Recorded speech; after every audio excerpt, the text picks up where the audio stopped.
You can call this a little boy's paradise. There's baseball, car racing, table tennis, foosball. Playtime at Hauertong Kindergarten gives male students an array of options. But the activities available have all been carefully considered and deliberately picked. These so-called manly pursuits aim to encourage these small boys to man up. We noticed during the first school year, most of the children who were crying were boys. Boys need more time to adapt to a new environment compared to girls. 3 years have passed since we established this boys' club. We think our boys have developed quite well, and we've had a lot of positive feedback from their parents.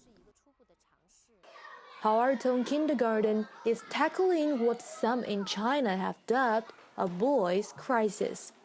Boys who grow up into young men who are overly sensitive and lack self-confidence, far from the impression most Chinese have of a successful man.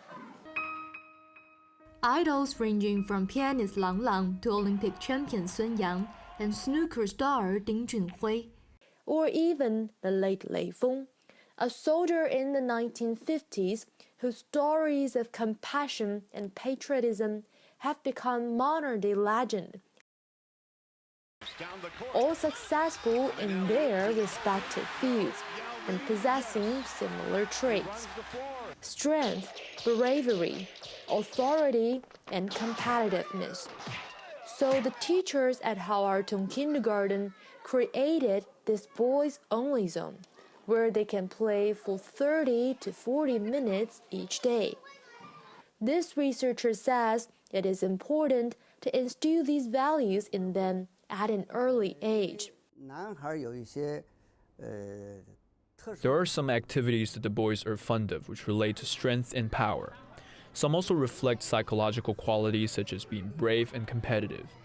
These traits are known as masculinity, which is carried in genes. They're brought out in certain environments. The boys' club provides such an environment.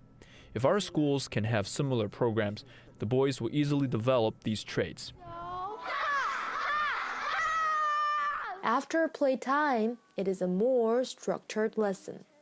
Kung Fu focuses on both self-discipline and physical strength. It is hope lessons learned at the kindergarten can remain with the boys at start primary schools. That's what many experts and parents say is the source of the problem. Chinese education focuses too much on academic study, not enough on developing personable and social skills. The crisis actually refers to the problems boys face when they grow up. We focus too much on scores, so we miss out on getting boys to develop these masculine traits by taking part in activities and solving problems. As a result, they become easily marginalized. In most families, the mother plays the major role in educating the children, so young boys don't have a male role model to follow. The situation is similar at school. There are always more female teachers than there are males. The lack of support for boys has resulted in many falling behind their peers academically, which experts say further shakes their confidence as they grow into young men. But things are slowly starting to change. This is survival class at the Shanghai No. 8 High School. 18-year-old Li Zhongyang is one of the students enrolled. It is very important that we learn how to respond correctly in emergencies. When something like this really happens, we can save our lives.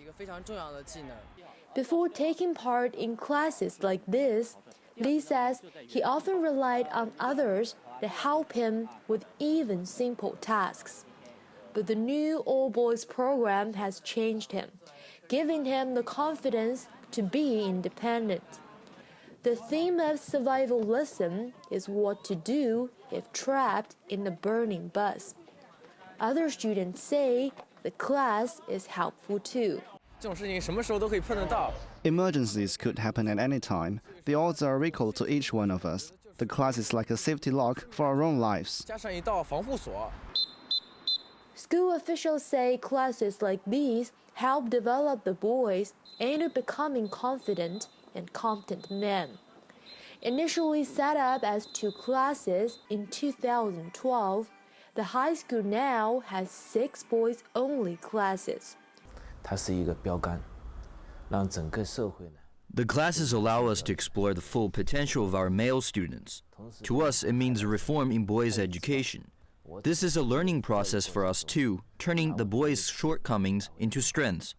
We're learning how to understand them rather than influence them, to cultivate good habits rather than criticize them. But wouldn't girls also benefit from the survival class to learn how to handle themselves in emergency situations? The staff at the high school are using the experimental classes to learn what works best for their students. The most positive elements may be applied in future semesters to both male and female students. This expert says the boys' class is a good first step in addressing the so-called crisis. We've already realized the need to diversify the evaluation system so the schools, teachers, and parents can be liberated from the current exam-oriented education. The establishment of the boys' classes is a good way to try this out, but we still need to observe the effect. If we use their grades to evaluate the result, the diversity won't mean anything. Attempts to make a difference are limited until reform takes place. At Hao'er Kindergarten, parents are also noticing a difference in their sons. 我还有那次我妈妈单位去宁波旅游，妈妈太累了，上山的时候我扶她上山。啊，对，我们是单位 outing。 I remembered there was a company outing to a nearby city on Mother's Day. He said to me, "Today is Mother's Day. Let me help you climb up the mountain." Then he carried my bag on his back. He helped me when we climbed up and then back down. He said he's a real man and can take care of me. He didn't know this when he entered the kindergarten in the first year. At that time, he was quite clingy. He wanted me to hug him and was very naughty. From many small things in daily life, I can tell how he's growing up.